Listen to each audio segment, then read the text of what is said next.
الحمد لله وحده والصلاة والسلام على من لا نبي بعده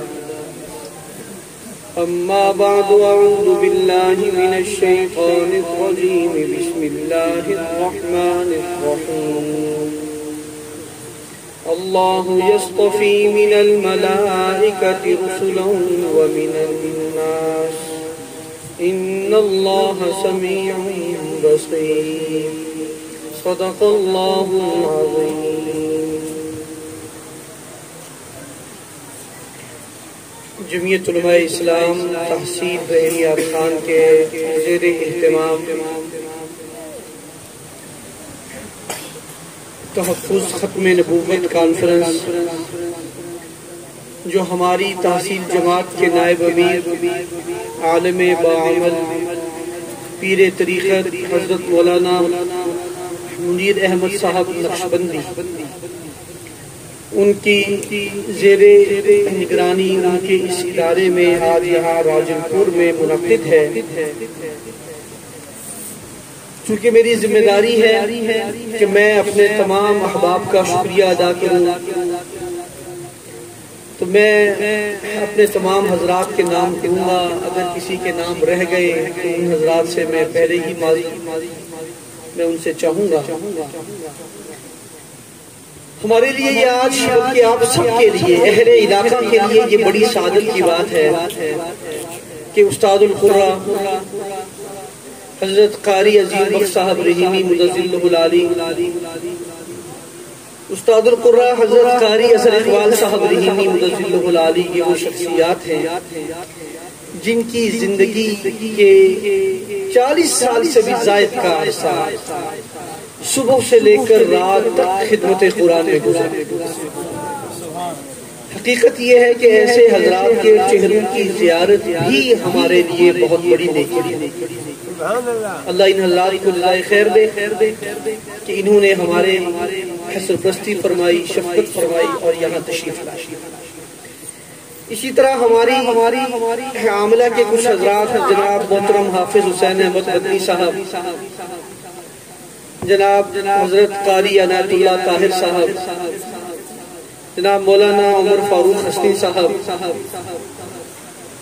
جناب مولانا فتح اللہ عباد صاحب، جناب چودھری محمد ابو بکر توصیف صاحب، میاں محمد انس ظفر صاحب، جام شبیر احمد صاحب، جناب میاں ظہور احمد صاحب، میاں محمود احمد صاحب، اسی طرح جناب مفتی مجیب الرحمان صاحب، مولانا محمد یوسف سومرو صاحب، اور ہمارے رحیمی ارکان کے معروف صحافی جو ہر موقع پر علماء قراء دینی تحاریک میں بڑھ چڑھ کر حصہ لیتے ہیں، جناب بھائی خورشید احمد صاحب، وہ بھی یہاں تشریف لائے۔ میں آپ سب حضرات کا انتہائی مشکور اور ممنون، اور یہ بات میں نے پہلے کہہ دی تھی کہ جن حضرات کے نام رہ گئے ان سے حضرت مولانا فتح اللہ صاحب نے بہت تفصیل کے ساتھ 7 ستمبر کی اہمیت کو آپ حضرات کے سامنے بیان کیا۔ مجھ سے پہلے حضرت مولانا محمد صدیق صاحب مدظلہ العالی نے بھی ختم نبوت کے عنوان پر آپ حضرات کے مزاج کو سامنے رکھتے ہوئے بہت عمدہ باتیں ارشاد فرمائیں۔ بعد میں حضرت مولانا سیف اللہ خالد صاحب ماشاءاللہ خطیب ہیں، وہ آپ حضرات کے سامنے بہترین گفتگو فرمائیں گے۔ میں صرف ایک بات عرض کر کے میں آپ سے اجازت چاہوں گا۔ یہ سوشل میڈیا کا دور ہے، آپ میں سے اکثر لوگ فیس بک استعمال کرتے ہیں، نوجوان تو تقریباً سارے کرتے ہیں، لیکن جو بزرگ ہیں وہ بھی ماشاءاللہ بہت سارے حضرات ایسے ہیں جو فیس بک استعمال کرتے ہیں۔ ایک بہت بڑا شوشہ قادیانی آج فیس بک پہ وہ لکھ رہے ہیں، وہ کہتے ہیں کہ جب ہم لوگ بھی کلمہ لا الہ الا اللہ محمد رسول اللہ پڑھتے ہیں، جب ہم بھی حضرت محمد رسول اللہ صلی اللہ علیہ وسلم کو اللہ کا نبی مانتے ہیں، تو پھر ہمیں کافر کیوں کہا جاتا ہے؟ یہ بڑی اہم بات ہے، اور یہ ایسی بات ہے کہ جس بات کو سن کر بہت سارے لوگ کہتے ہیں یار واقعاً بات تو ان کی ٹھیک ہے، ہمارے علماء کیوں ان کے پیچھے پڑے؟ تو یاد رکھیے، میں یہاں ایک بات عرض کروں گا، جہاں ہمارا یہ ایمان ہے کہ اللہ ایک ہے، جہاں ہمارا یہ عقیدہ ہے کہ آپ صلی اللہ علیہ وسلم اللہ کے نبی ہیں، جہاں ہمارا یہ عقیدہ ہے کہ سارے انبیاء برحق ہیں، جہاں ہمارا یہ عقیدہ ہے تمام آسمانی کتابیں برحق ہیں، جہاں ہمارا یہ عقیدہ ہے تمام فرشتے سچے ہیں، ہمارا ان پر ایمان ہے، وہیں ہمارا عقیدہ یہ بھی ہے کہ آپ صلی اللہ علیہ وسلم آخری نبی ہیں، آپ صلی اللہ علیہ وسلم کے بعد کوئی اور نبی نہیں آئے۔ یہ ہمارا اس کے بغیر ہمارا ایمان مکمل نہیں۔ سرکار دو عالم صلی اللہ علیہ وسلم کے زمانے میں 3 لوگوں نے نبوت کا دعویٰ کیا تھا۔ ایک یمامہ کا شخص تھا جس کا نام مسلمہ تھا، دوسرا شخص جو خیبر کا رہنے والا تھا اس کا نام طلیحہ تھا، تیسرا شخص یمن کا رہنے والا تھا اس کا نام اسود انسی۔ ان تینوں لوگوں نے نبوت کا دعویٰ کیا۔ وقت ہوتا تو میں آپ کو تفصیل بتاتا، لیکن میں بات بہت مختصر کر رہا ہوں۔ ان تینوں لوگوں کے بارے میں آپ صلی اللہ علیہ وسلم نے حکم فرمایا کہ ان تینوں کو قتل کیا۔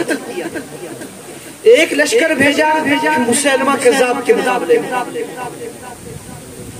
پھر بعد میں آپ صلی اللہ علیہ وسلم کے اس دنیا سے پردہ فرما جانے کے بعد سیدنا ابو بکر صدیق رضی اللہ تعالیٰ عنہ نے خالد بن ولید رضی اللہ تعالیٰ عنہ کی قیادت میں لشکر بھیجا۔ وحشی بن حرب انہوں نے مسلمہ کذاب کو قتل۔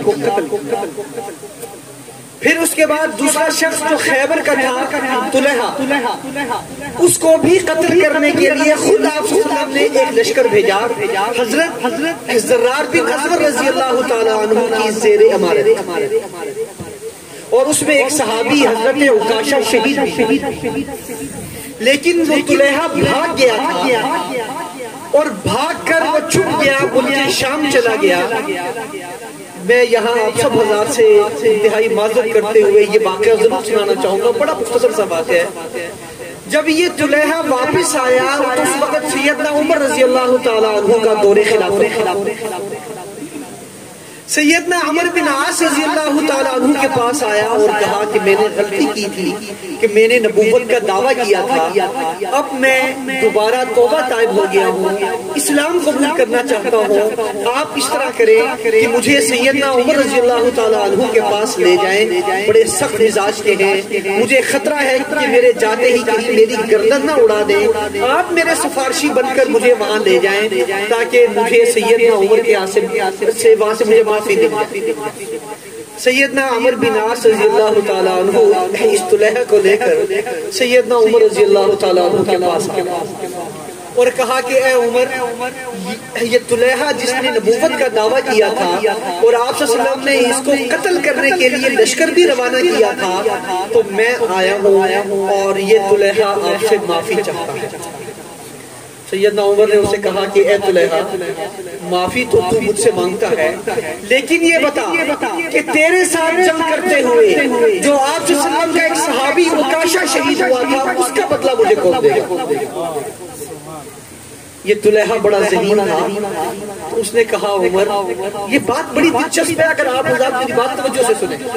اس نے کہا عمر، ایک بات ہے، وہ بات یہ ہے کہ اگر اس جنگ کے اندر میں مارا جاتا تو آپ بتائیں کہ کیا میں اس وقت اسلام پہ تھا؟ کہا نہیں۔ فرمایا اگر اس جنگ کے اندر میں مارا جاتا تو میں حالت کفر میں مارا جاتا، اور جس عکاشہ جو میرے ہاتھ سے شہید ہوئے تو عکاشہ کا اپنا مقام کیا ہے؟ فرمایا جنت۔ کہا دیکھو اے عمر، کیا یہ اچھا نہیں ہو گیا کہ میرے ہاتھ سے عکاشہ جنت پہنچ گئے اور میں جہنم جانے سے بچ گیا، اور آج میں اسلام قبول کرنے کے لیے آیا ہوں۔ اے عمر، کیا حسین اتفاق ہوگا کہ اپنا کل قیامت کے دن میں عکاشہ کا قاتل طلیحہ آج اسلام چکے میں لا رہا ہوں، میں بھی جنت میں جاؤں گا، اور جس کو میں نے قتل کیا عکاشہ وہ بھی جنت میں جائے گا۔ تو کیا اے عمر، کیا آپ کو یہ سودا قبول نہیں؟ سیدنا عمر رضی اللہ تعالیٰ عنہ ہنس پڑے اور کہا کہ اے طلیحہ، میں آپ کو معافی دیتا ہوں اور آپ کا اسلام۔ یہ دوسرا شخص تھا. تیسرا شخص تھا اسود عنسی، یمن کا تھا، جس نے آپ صلی اللہ علیہ وسلم کے زمانے میں نبوت کا دعویٰ کیا. آپ صلی اللہ علیہ وسلم کے وہ آخری ایام تھے، حالت بیماری تھی وہ آپ صلی اللہ علیہ وسلم کی. اسی بیماری میں آپ صلی اللہ علیہ وسلم اس دنیا سے پردہ فرما گئے. آپ نے ایک لشکر بھیجا یمن میں کہ جاؤ جا کر اسود عنسی کا خاتمہ کرو. اور اس لشکر کے اندر ایک صحابی تھے حضرت فیروز دہلوی رضی اللہ تعالیٰ عنہ. وہ یمن پہنچے اور یمن پہنچ کر دیکھا کہ بڑا مشکل ہے کہ اس یمن کے اندر اس کے بڑے لوگ تھے اسود عنسی کے، کہ میں اس کو کیسے قتل کروں. اسود عنسی کے ذہن میں ایک ترکیب آئی، اور وہ ترکیب یہ آئی کہ آپ اس قلعے کے اندر چلے گئے جس قلعے کے اندر اسود عنسی تھا، اور اس کے اپنا گھر والوں سے کہا میں ایک شراب لایا ہوں جو بڑی قیمتی اور بڑی اچھی شراب ہے، میں چاہتا ہوں کہ میں آپ کے اس نبی کو پیش کروں، آپ اپنے نبی کو یہ شراب تو پلائیں. چونکہ وہ شرابی تھا، اس نے وہ شراب پی، بے ہوش ہوا.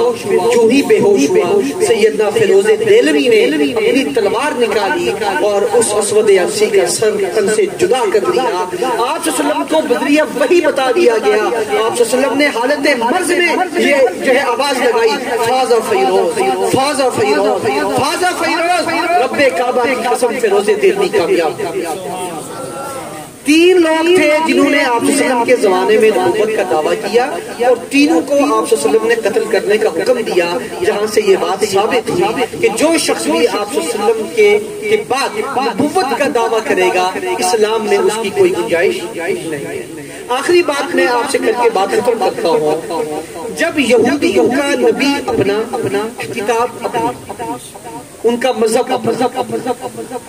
یہودیوں کے نبی موسیٰ علیہ السلام بنی اسرائیل میں سے تھے، عیسیٰ علیہ السلام آئے وہ بھی بنی اسرائیل میں سے تھے. ان کے بھی نبی اپنے اور کتاب اپنا. جب ان کو الگ شریعت ملی، الگ کتاب ملی، تو پھر کیا ہوا؟ یہودیوں نے کہا عیسائیوں سے کہ آپ اپنے مذہب کا نام الگ رکھ لیں، آئندہ آپ نے اپنے آپ کو یہودی نہیں کہنا، اس لیے کہ آپ کا نبی بھی اپنا ہے، آپ کی کتاب بھی اپنی ہے. عیسائیوں نے کہا یہودیوں سے ٹھیک ہے، آپ نے پھر اپنے آپ کو عیسائی نہیں کہنا، اس لیے کہ آپ کا نبی بھی اپنا ہے، آپ کی کتاب بھی اپنی ہے. معلوم ہوا کہ جس کا نبی الگ، جس کی اپنا کتاب الگ، اس کا مذہب بھی الگ. ہمارے نبی تو ہیں حضرت محمد رسول اللہ صلی اللہ علیہ وسلم، ہماری کتاب ہے قرآن، تو ہم ہیں مسلمان.